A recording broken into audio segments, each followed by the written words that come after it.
Տելեսկոպ։ Տելեսկոպի շնորհիվ մարդը կարող է ուսումնասիրել տիեզերքը և բացահայտել նոր օբյեկտներ։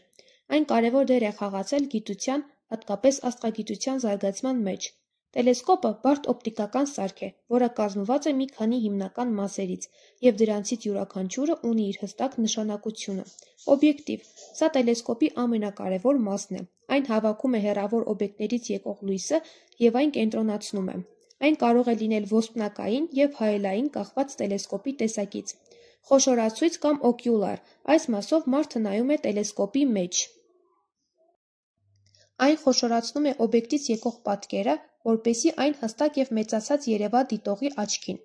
Ֆոկուսավորիչ մեխանիզմ։ Պտուտակային համակարգ, որը կարգավորում է օկյուլարի հեռավորությունը հստակ պատկերի համար։ Տեղադրամաս։ Տելեսկոպը դրվում է ամուր հենարանի վրա, որը կարող է պտտվել տարբեր ուղղություններով։ Այս բոլոր մասերի համատեղ աշխատանքի շնորհիվ տելեսկոպը կարողանում է տեսնել հեռավոր լուսավոր կետերը։ Այն ցույց է տալիս լուսինը, մոլորակները, աստղերը, գալակտիկաները և այլ տիեզերական օբյեկտներ։ Տելեսկոպի շնորհիվ մարդիկ ավելի լավ են ճանաչում տիեզերքը։ Այն մարդկության ամենակարևոր գիտական հայտնագործություններից է, ինչի շնորհիվ բացահայտեցին նոր աշխարհներ։